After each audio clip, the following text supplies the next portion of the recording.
We're back with another entry in the Mega Man Timeline series, the Mega Man story. Last time I covered the third mainline game in the series, Mega Man 3, that thrust Keiji Inafune into Mega Man stardom. A game that the development team was believed to be nowhere near finished, but somehow ended up being great. And I also covered Mega Man World 2. Otherwise known as Mega Man Roman numeral 2, for the Game Boy. A title outsourced by Capcom to a company that didn't quite understand Mega Man, but gave us an evil little Mega Man from the future. After Dr. Wily was found not guilty of all charges, he betrayed Dr. Light by stealing his Gamma project, and all the crystals required to power it. But the Blue Bomber retrieved them all, and put an end to Gamma. And then Dr. Wily travels through time to reprogram the Mega Man of the future, while his own future counterpart created his own advanced line of robots in the Wily Wars. Today's video will focus on the next chronological story, Mega Man 4 for the NES, and Mega Man World 3 for the Game Boy. Two games that push the series forward in some new ways, and as before, the Game Boy games tend to be a remix of the previous two NES games, so they do work best as add-ons with the new content. Who is this new Doctor? Where is Wily? And another Mega Man killer more dangerous than the last one rises. Before we get started, here's a quick shout out to all of my Patreon members. Your continued support keeps these videos coming, and if you'd like to have your name up here too, gain exclusive benefits like sneak peeks, progress updates, behind the scenes, and early access to my timeline videos, go to patreon.com/GamerThumbTV, or click the link in the description to get started.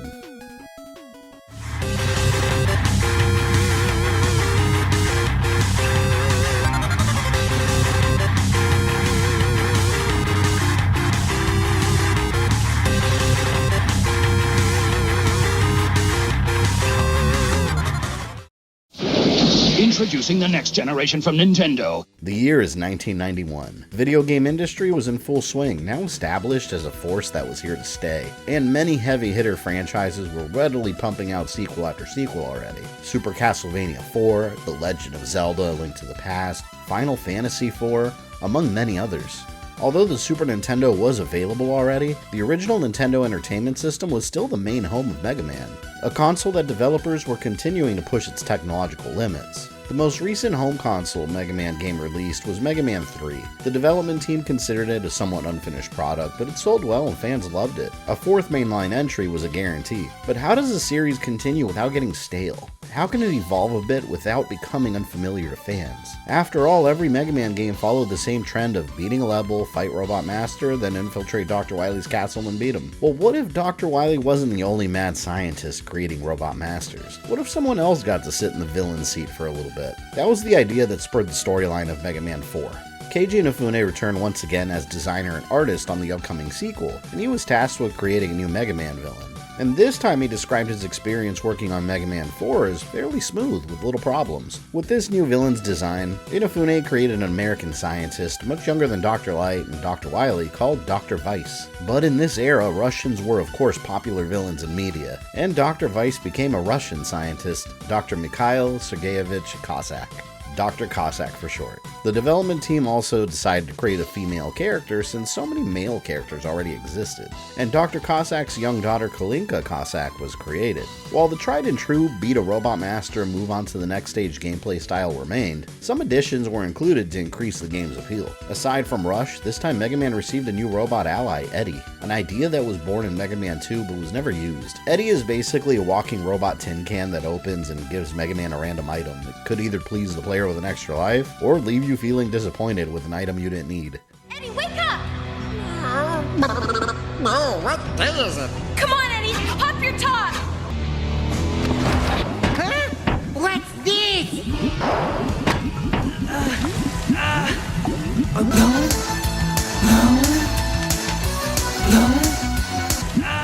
His loyal dog Rush returned with his coil, jet, and marine upgrades. More changes that evolved the Mega Man formula include the ability to revisit completed Robot Master stages and a second set of final castle levels, elements that would return in future titles. And there were also hidden paths that award Mega Man with new transport upgrades like the wire that allows him to pull himself upwards, and the balloon item that helps him float to higher ground.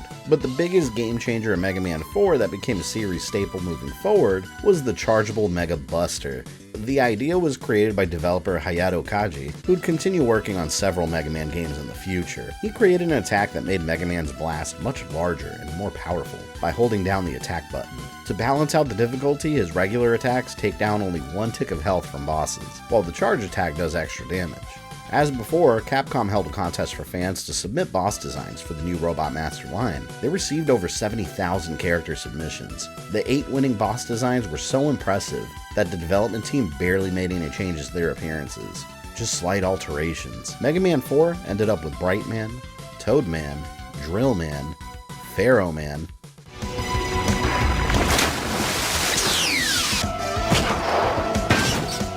Ring Man, Dust Man, Dive Man, and finally, Skull Man. I always thought he was one of the coolest ones in all the games. And even Capcom agreed. Skull Man was a Robot Master they liked so much that they scrapped an entire level that they had planned out and created a new one just for him instead. Everyone that participated in the contest received a Rockman character collection booklet and towels. But the ultimate prize, the Golden Rockman 4 cartridge.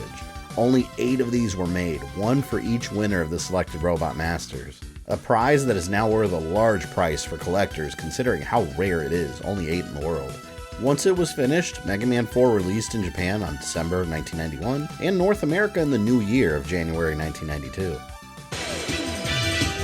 新たなる敵がロックマンを襲う。行く手を阻む者は誰だ。ファミコン用ソフトロックマン4新たなる野望12月6日発売。 It released to mostly positive reviews that praise its familiarity and sticking to the classic, don't fix what's not broken Mega Man formula. While there were some critiques about the Mega Buster maybe working a little too well, some claimed that it rendered many of the Robot Master weapons much less effective. And apart from the NES line of Mega Man games, the separate Game Boy line also continued, with Mega Man Roman numeral 3 for the Game Boy, Mega Man World 3 in Japan. Just like the previous 2 Game Boy entries, it was a remix of the next 2 NES games, which were Mega Man 3 and 4 at the time, with a new plot by Dr. Wily to take over or destroy the world. And actually, the bare-bones plot is only put together from the manual and various other forms of media. The game itself basically has no story whatsoever. It doesn't really tell you anything. After Capcom was unsatisfied with Mega Man World 2's developer, they outsourced World 3 to Minakuchi Engineering, the same developer that handled the first one, Mega Man Dr. Wily's Revenge, or Mega Man World 1. And Minakuchi Engineering delivered with the blessing of Keiji Inafune. He describes his outlook on World 3. I decided to look at World 3 as a fresh new start, and I remember digging into it with renewed zest. The game also introduced players to a new villain called Punk that Inafune really liked. He was named after the music style of punk rock, and the pointed tips of his boots were a reference to the shoes worn by many Japanese punk rockers. Mega Man World 3 also released to positive reviews once it arrived in December of 1992, continuing the trend of concurrent home and portable console entries. And Minakuchi Engineering cemented itself as the major Game Boy Mega Man developer moving forward. Now let's get into the storyline of these 2 games. With the previous chapters of this video series, I did use the Archie Comics Mega Man series to supplement many story details. These videos are going to start becoming a little different now, because now we're shifting into somewhat different territory. While the Archie Comics do include Dr. Cossack and Kalinka, and it began setting up the stage for the events of Mega Man 4, the series did go on hiatus before that game was adapted into a full comic book story. But luckily there exist manga adaptations of both Mega Man 4 and Mega Man World 3, so you will be seeing some different art styles in this video as we transition into manga Mega Man. Let's get into the tale of the Mega Man story part 4, the Cossack Conspiracy.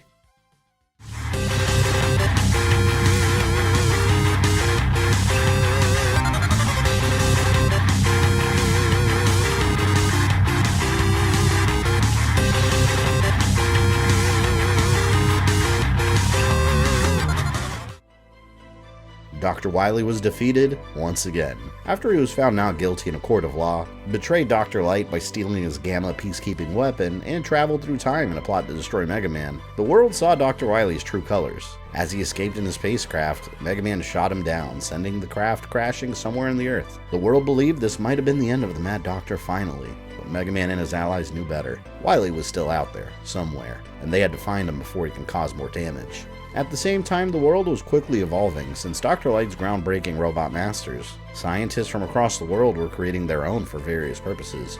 Many were already participating in public operations, such as rescue operations or exploring dangerous regions. Dr. Light partnered with some of his fellow robotics scientists in an effort to travel the world and search for clues as to Dr. Wily's location. Together, he investigated previous locations Dr. Wily had been, alongside his acquaintances, Brazilian scientist Dr. Pedro Estil and Russian scientist Dr. Mikhail Cossack. He met them some time ago at an advanced robotics trade show that Dr. Light was invited to speak at. Mega Man and Roll were amazed by all the different robots that were present, but a fight almost broke out when Roll bumped into another young girl and her protective robot master, Pharaoh Man. Mega Man instantly jumped in to defend his sibling, but it was a mere accident. The girl was Kalinka Cossack, the daughter of Dr. Cossack. Cossack stepped in and calmed the situation down, knowing that Mega Man and Dr. Light wouldn't want any confrontation. And Mega Man was surprised that Dr. Cossack knew him and Dr. Light so well. In fact, Dr. Light and Cossack, among others, had studied robotics together, but he hadn't seen Cossack in years, not since Kalinka was just a baby. Mega Man and Pharaoh Man examined each other and discussed their functionalities.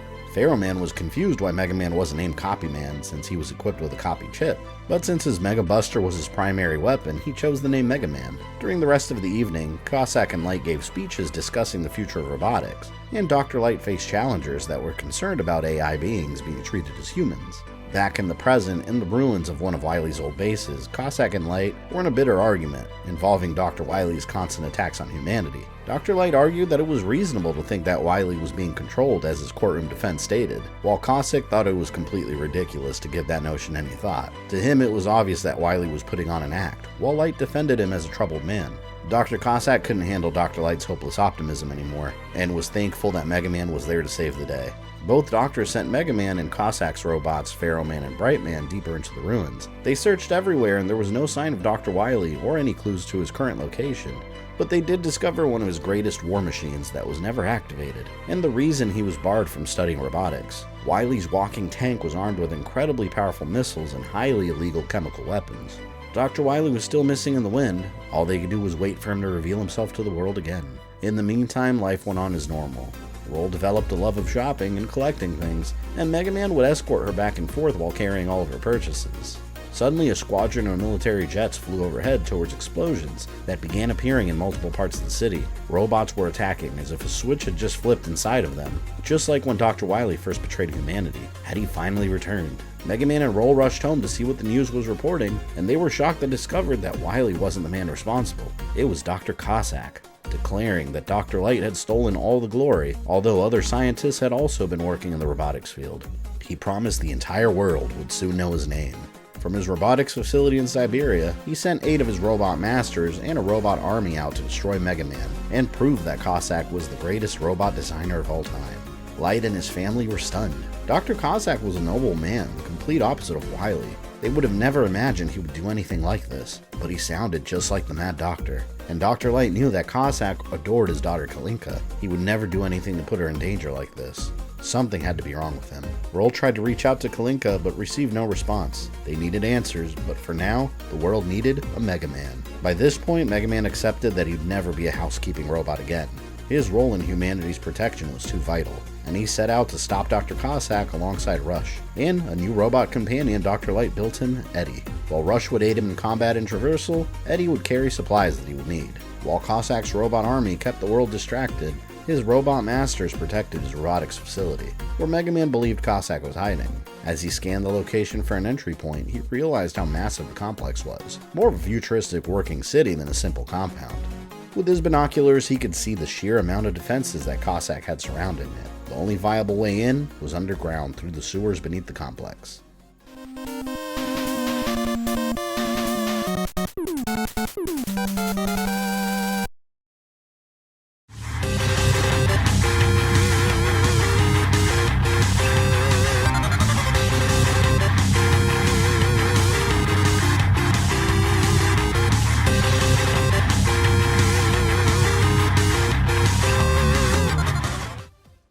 The sewers underneath the Cossack complex were the domain of Toadman, model DCN-026. And a quick note, officially these robot masters are known as DWN models, but since they're Dr. Cossack made robots, not Wily robots, we'll be sticking with DCN because it makes more sense. Toadman was created to seed clouds with artificially made rain that would farm fields during droughts. As with most robot masters, he's developed a personality of his own, being very intelligent, but he was afraid of snakes. Dr. Cossack anticipated that Mega Man might decide to travel underground, so he put up some basic defenses inside the sewers. Robots of his design. Many of Cossack's creations were made for environmental reasons, but now were weaponized to take on Mega Man. Puyayons dropped from the ceiling, blob-like robots that were meant to climb and clean windows on buildings. The bird-like Swallows were made for aerial patrol and carried smaller robots that dispersed to cover more area. Racketsers normally studied wind patterns and served as a distraction for Mega Man now, as they floated down with umbrellas. And the robot fish, the Gyotod, patrolled waterways to make sure they had no contaminants in them. And finally, the large snail-like Escaroo. Escaroos were built as huge transport carriers to carry heavy items. With Dr. Cossack's changes, they were repurposed to immobile combat robots. Mega Man used these new inconveniences in his path as a way to test his new Mega Buster enhancement crafted by Dr. Light. Although he technically had the capability of charging an energy blast, it carried a risk of damaging his internal parts. And he had to disperse the energy via 2 arm cannons, as he did when he destroyed the alien supercomputer. But Mega Man's new Mega Buster could safely charge and expel repeated powerful blasts, all via a single arm cannon, with no concern of damage to his body. Once he found the exit to the sewers, Toadman caught him by surprise. He hopped up and drop-kicked Mega Man with a powerful blow, then displayed his rain powers. Except his peaceful function of providing rainwater was replaced with acid rain. Toadman hopped away from Mega Man right after his attack, which gave him time to charge his Mega Buster and answer back with a powerful beam. Toadman was figured out.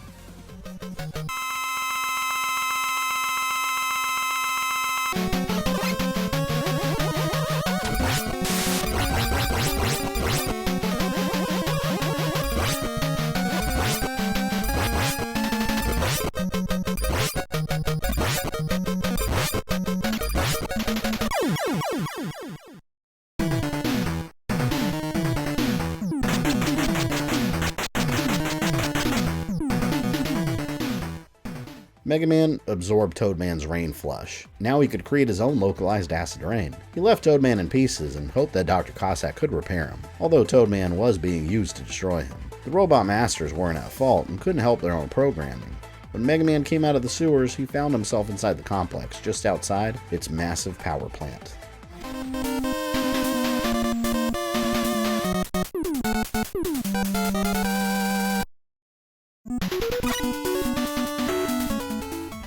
DCN-025, Brightman, was created by Dr. Cossack to assist in operations where visibility was a problem, such as nighttime or underground expeditions. The light bulb on his head was capable of emitting a flash of light up to 10 million watts, and he was a resourceful, compulsive personality that was much too talkative at times, and he dislikes neon lights. The power plant was used by Dr. Cossack to perform experiments in renewable energy, and the robots inside were designed to enable and re-enable the lighting inside instantly. 100 wattons flew through the air, mobile light bulbs that kept power running regularly, while accompanied by dampens that could launch fireworks in the air and reignite lighting if the 100 watton failed, and the green grasshopper-like batons provided a safe method of transportation throughout the facility, at least until Dr. Cossack created barricades using totem bolins, originally meant to act as barriers to prevent intruders. And he also weaponized gachapon vending machines, filling them with projectiles that they could shoot at high speeds. When Mega Man found Brightman, he was threatened for opposing Dr. Cossack. It was painful for Mega Man to turn his weapons on a robot master that he previously worked with, but he had no choice. It was either Brightman or himself. Mega Man attacked him, but Brightman's light bulb was so bright it was capable of stunning Mega Man in his place with its flash stopper ability. If he stayed still for too long, he'd be an easy target for Brightman. If Brightman was able to draw so much electricity in, his circuits had to be in perfect shape, so Mega Man unleashed Toadman's rain flash to short-circuit him.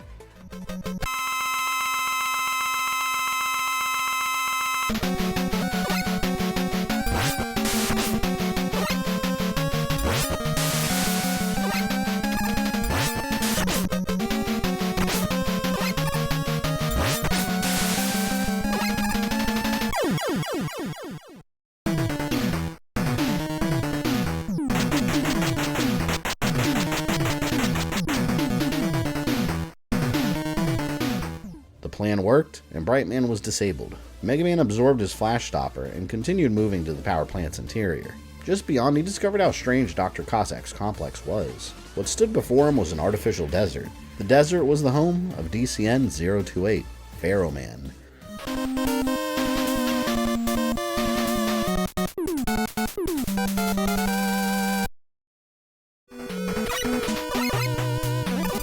the other robot Mega Man had previously befriended. Pharaoh Man was designed to explore the inside of pyramids in Egypt, and his eyes were highly sensitive cameras built for dark environments. His high agility was designed to keep him from being harmed by any possible ancient traps, and his face was wrapped in bandages and a burial mask to ward off potential curses. Pharaoh Man was normally a charismatic, strong leader that enjoyed searching for treasure, but he's shy around attractive ladies and can't stand anyone that disrespects gravesites. The entire desert environment was created as Pharaoh Man's training ground in order to prepare him for anything he might run into while exploring real old tombs for humanity. Before the interior of the simulated tombs, Mega Man saw Hey flying overhead, designed to get rid of scorpions since desert environments normally contain them, and their underground counterparts, Sasorinos, would catch them at ground level to keep exploration crews safe. But now they were all programmed to attack only Mega Man. Pharaoh Man also used Mamiro robots made from old destroyed scrap in order to help him explore tombs, and the hover platforms could keep Mega Man floating at low altitudes and help him overcome the traps inside. When he arrived in Pharaoh Man's lair, he found a robot master he didn't recognize. His personality was totally different than when they first met. Instead of the intelligent and inquisitive Pharaoh Man, he was now eager to attack him. And Mega Man was surprised at the raw strength of his Pharaoh shot. A couple direct hits could melt right through Mega Man's armor and compromise his circuitry.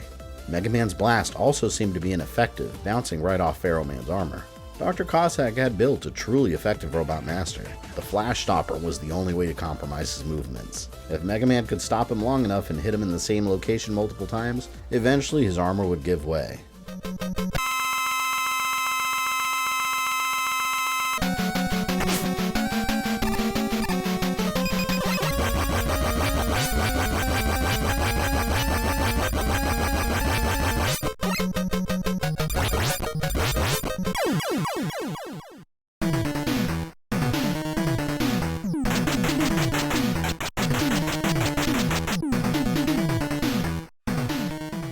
The Pharaoh shot was now his. Mega Man exited the desert training environment and saw the buildings leading to the inner part of Cossack's facility. Cossack was beginning to feel nervous about Mega Man's progress, just like Wily had felt before him so many times, and he prepared his next robot master to face him. In order to reach him, Mega Man had to cross the deep canal.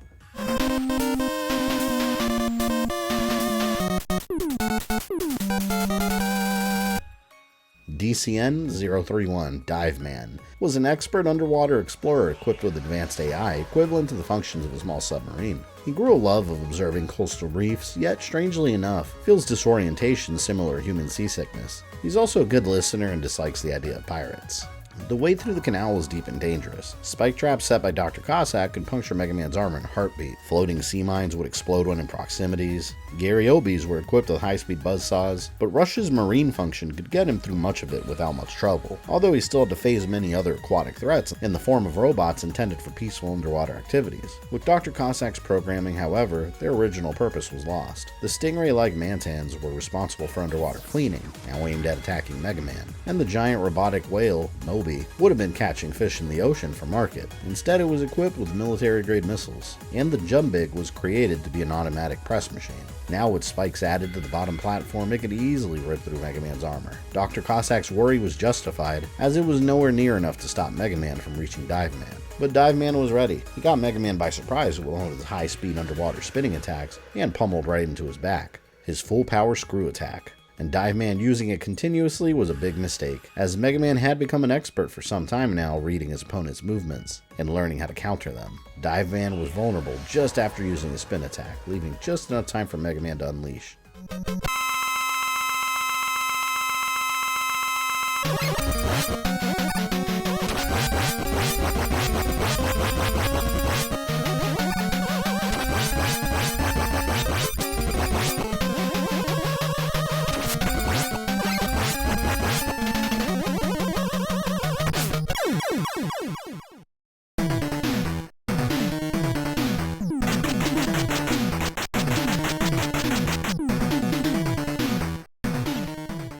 Mega Man absorbed Dive Man's dive missiles, and Dr. Cossack was in a panic. Dive Man was one of his finest creations, and he was confident that he could stop Mega Man. And his remaining robot masters were now on full alert, waiting for the Blue Bomber to arrive.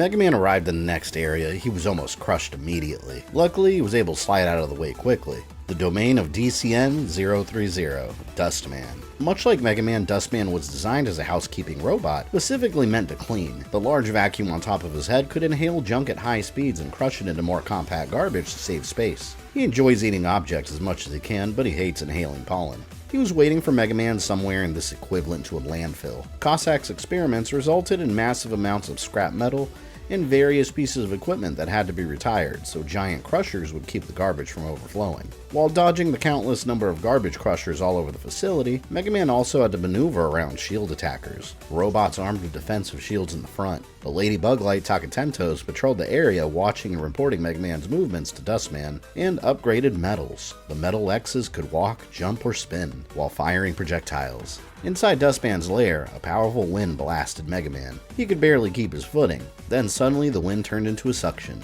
When Mega Man was close enough, Dustman blasted concentrated blocks of garbage out of his chute at Mega Man. It was made of several dangerous objects and exploded outwards. Dustman had an endless supply of garbage to ingest and expel, so Mega Man had to put him down as quickly as he could.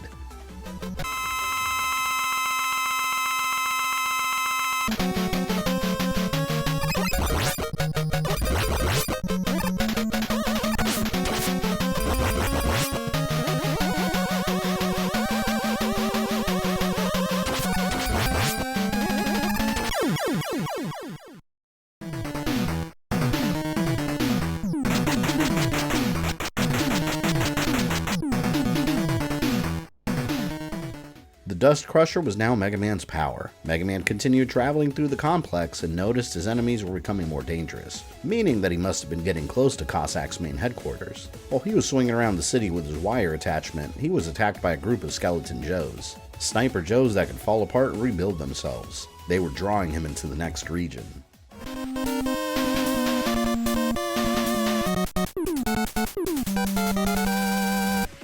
DCN-032, Skullman. Much like Pharaoh Man, Skullman was designed to explore, and his domain was modeled after a deep canyon, simulating a fossil excavation environment. Dr. Cossack instead repurposed him to be the ideal warrior. He also developed a love of horror movies and hates fussiness.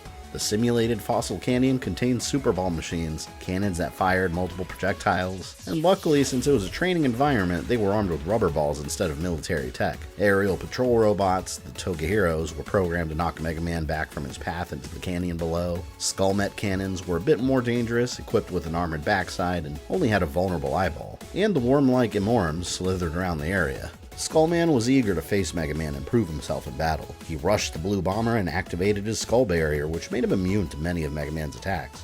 But the power of Dustman's Dust Crusher blasted at high enough speed to knock the barrier down.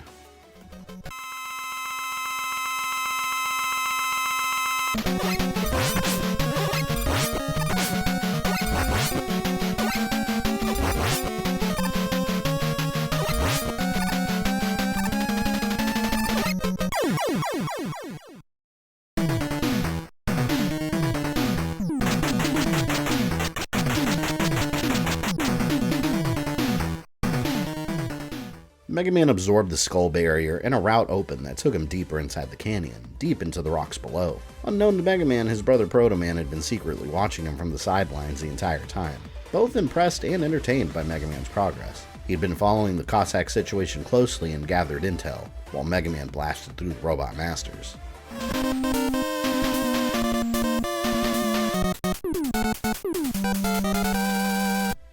DCN-027, Drillman, made his home underground. He was designed as a construction robot meant to tunnel through thick rock. His head and arms contained drills that could be swapped out for additional tools as needed. He was one of Cossack's most prized robot masters, since he received an award once for discovering a hot spring while doing his job.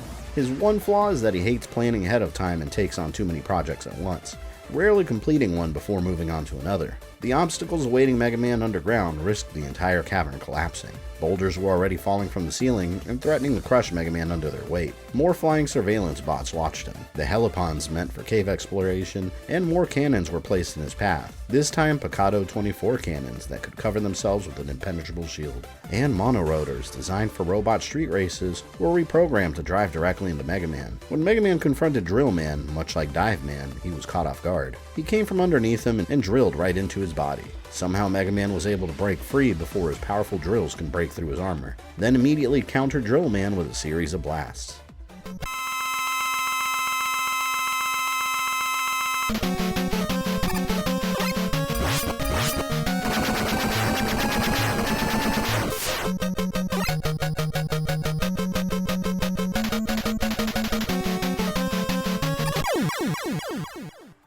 Only one Robot Master remained, and he was waiting inside a mysterious building that was completely sealed. Mega Man didn't see a way in and decided to climb a ladder on the side to the very top. And at the top he found an opening.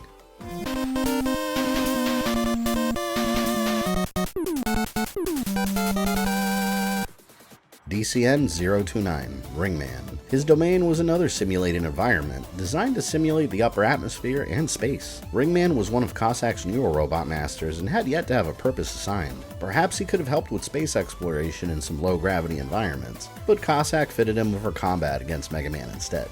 Ringman had a strategic mindset, but at the same time he was conceited. He also enjoys ring-throwing games, but hates children. In the space simulator, Mega Man found himself traversing through multiple hard light bridges that would begin collapsing as he stepped on them. The space-themed environments also contained miniature models of Saturn called Ring Rings that slowly floated towards Mega Man as distractions so others couldn't attack him. The wall-mounted wall blasters fired on him, and more powerful weapons specifically designed to counter Mega Man's advances were deployed. The Hippolyte Kabuton Q was designed after a children's game, but armed with missile technology that shot from the mouth. And Mega Man had to blast its platform enough to bring it down. And the Whopper was a set of rings with an inner core that was vulnerable. Ringman's domain included some of Mega Man's most difficult obstacles, but he was so close to his goal. Ringman struck before Mega Man could even react, but he wasn't surprised at all. The final Robot Masters were always destined to be incredibly dangerous, and his ring boomerangs were capable of causing immense damage. Ringman gloated about his victory over Mega Man. His conceited attitude caused him to celebrate too early, but thanks to Mega Man's Eddie companion, he was able to drink a spare energy tank to refill his reserves. Now at 100%, the Pharaoh shot would make quick work of Ringman.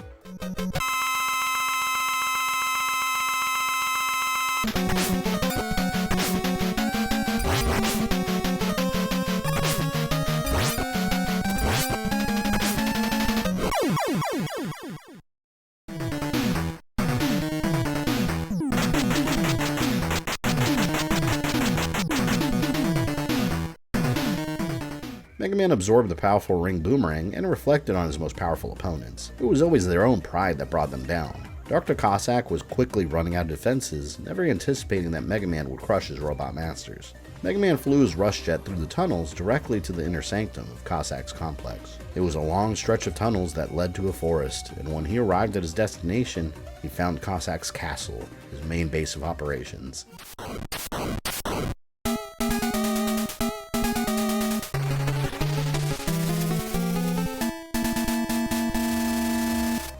Dr. Cossack activated all of his remaining robot defenses. No more Robot Masters left. Just the scraps still inside the castle that hadn't been yet deployed. And although he was depending on his weakest minions to take Mega Man down, he had a couple super weapons still up his sleeve waiting in the shadows. The Mothraea was a giant robotic moth that was never meant for combat. The robot was designed to break ice in hard to reach locations. And the Cockroach Twins, building maintenance machines designed for dome-shaped structures. All three now part of Dr. Cossack's war chest.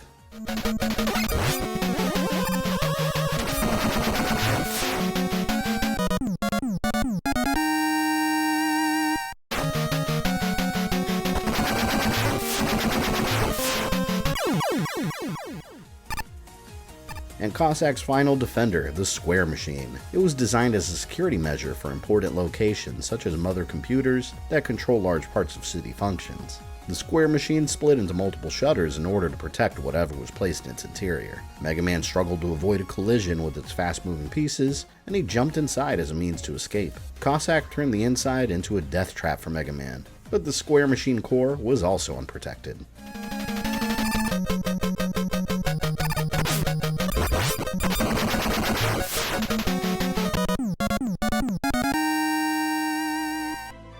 The The square machine failed to stop the blue bomber. As it exploded, Mega Man was thrown to the ground, and Dr. Cossack finally made his appearance. He was furious that Mega Man had ruined his plans and turned his final weapon against him, the Cossack Catcher. Instead of being a full-fledged weapon of war, he based the machine on childhood claw games that he enjoyed. It was created to aid in transportation of large heavy objects, but now he could use it to throw Mega Man to the ground with powerful force. And Mega Man opened fire with everything he had.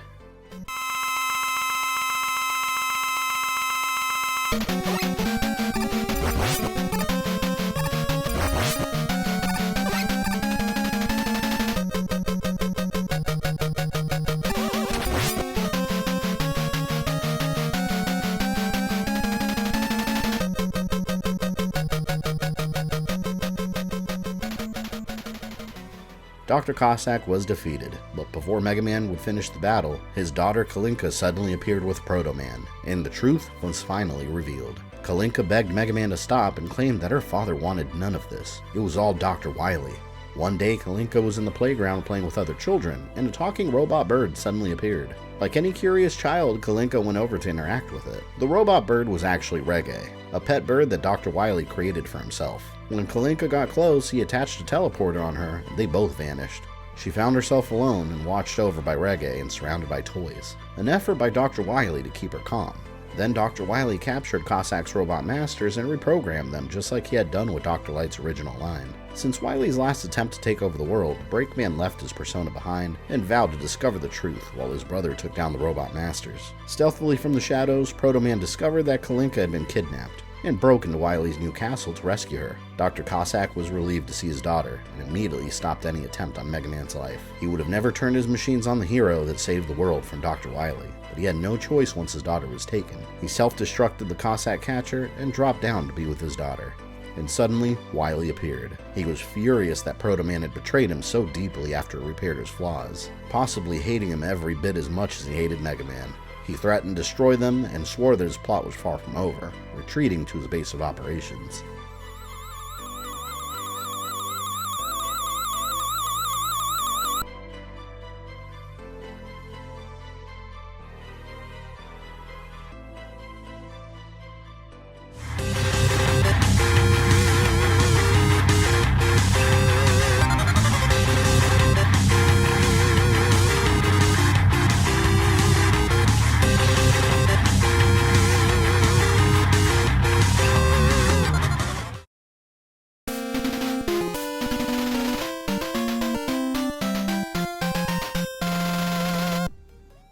As Proto Man had just reported, Wily constructed a new castle where Kalinka was being held. Proto Man stayed behind to ensure the father and daughter remained safe and that Cossack's name would be cleared. Mega Man was tasked with finding Wily and bringing him to justice. He infiltrated the new castle and found the same typical defenses that Wily always threw at him. Like most of his bases, they also acted as robot self-replication factories. It was the only way Wily could continuously build new castles. His army of robots would always be searching for new locations and building new structures without him being present. And the robots inside built more robots, like the Metal Daddy that produced more Mets within its own body.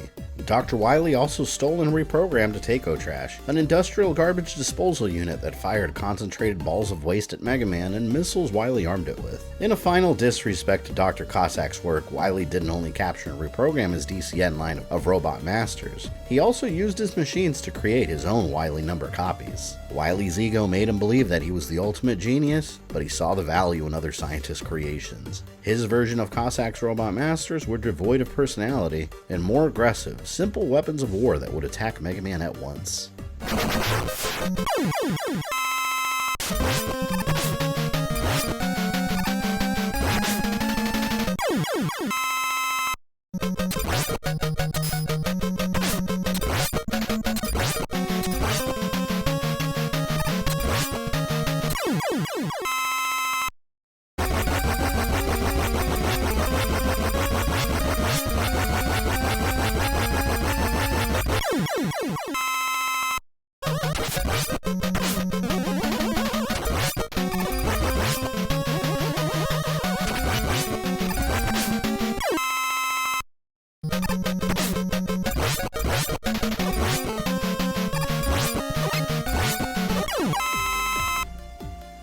Mega Man used his experience to dismantle the Cossack Robot Master copies, and Dr. Wily appeared in his latest machine of destruction, Wily Machine Model 4. It was heavily armed and had a skull-shaped barrier on the front that protected the rest of the body, and it contained an impressive level of firepower. Somehow Wily had designed it to constantly generate enough energy to fire its cannons endlessly, while Mega Man jumped to avoid the blasts. Ultimately, Mega Man discovered Wily Machine 4's weakness, aiming directly at the cannon's interior, and Wily's final strategy was to cut the power and attempt to escape in his Wily capsule.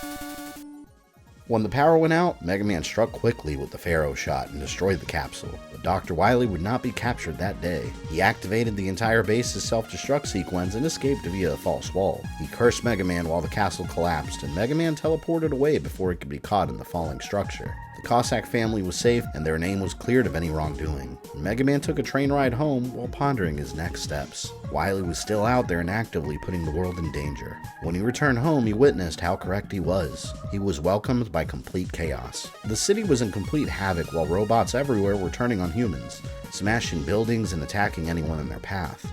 Dr. Light discovered that a radio signal was being emitted off the northern coast that was causing the robots to revolt. It was an obvious trap calling to Mega Man, but he couldn't stand by and do nothing. Together, Dr. Light, Roll, and Mega Man traveled to the northern coast to find the source of the signal, and also began experiencing severe weather that was extremely unusual for the region. Something was happening to the world aside from the radio signal, and Dr. Light could only hope that there was an explanation besides Dr. Wily. Dr. Light landed on an island close to the radio signal, and Mega Man began his investigation. He traveled through the dark caves nearby and followed a long tunnel to the mountains on the other side, and discovered the source of the radio signal, another Wily castle with a giant tower and a dish emitting the signal.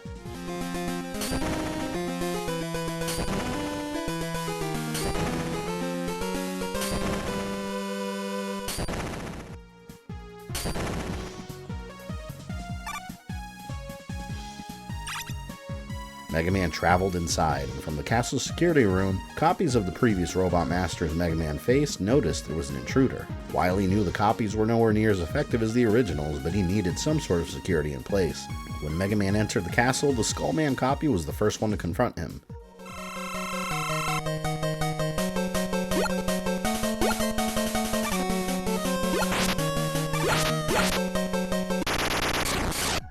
Dr. Wily watched on the monitors while Mega Man destroyed the copies, but he was unconcerned. He'd been building a new threat, an improvement over his original Mega Man killer design anchor. He called to his newest machine, Punk, and he came crashing through the ceiling, ready to ambush Mega Man. In Dr. Wily's mind, this was the most advanced, heavily armored robot he'd ever created. Mega Man kindly asked Dr. Wily to shut off the radio signal that was making robots go crazy, and Wily was almost offended that Mega Man would ask so politely. He would do no such thing. Instead, Mega Man would have to face Punk in battle.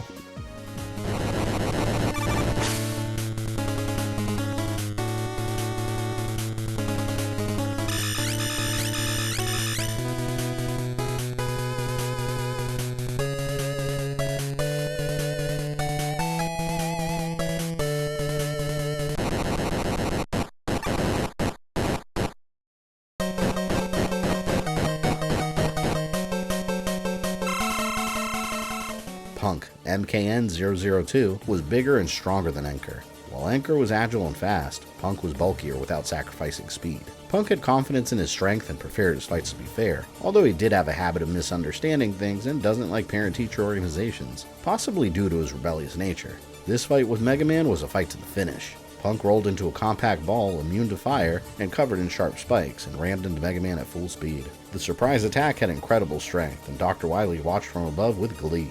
Finally, one of his robots would take down his sworn enemy. Mega Man tried all of his abilities, and the attack simply bounced off of Punk's armor. and Punk continued to ram Mega Man. If he were hit with a couple more strikes, his armor wouldn't be able to hold up, and irreparable damage would be made. He struggled to stand, but then he identified Punk's weakness. Immediately after he uncurled himself, Punk's center chest panel was vulnerable for just a moment, the one section where his armor was weakest.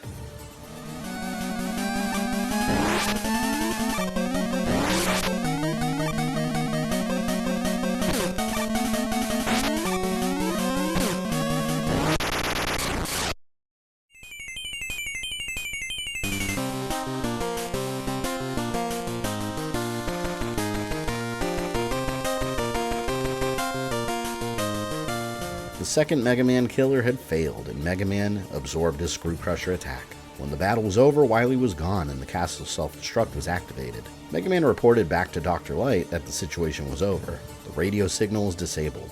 While Mega Man was gone, Dr. Light was researching the unusual weather patterns and revealed that the radio signal was another distraction. The robots in the world were back to normal, but weather was getting worse and volcanic regions were beginning to destabilize. Another Wily castle was responsible.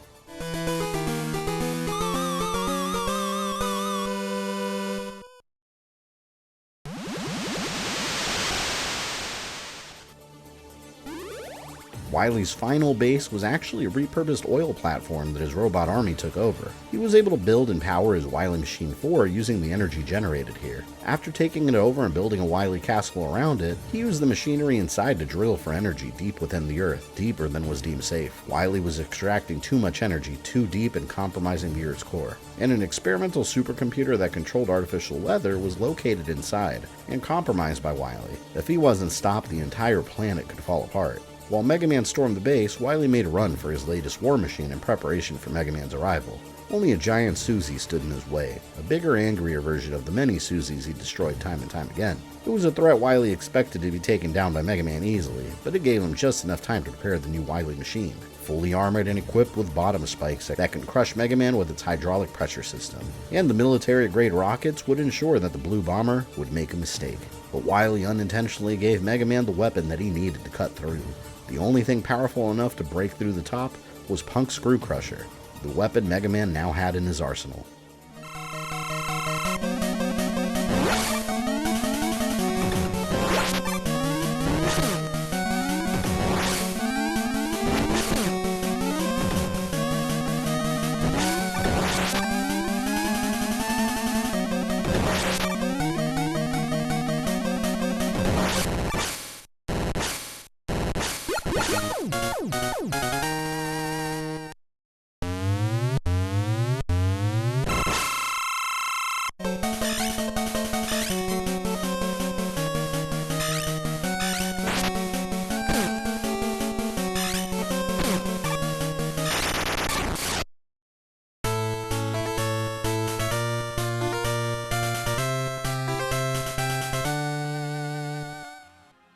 Wily begged for mercy as he always did, and swore that he would turn himself into the police.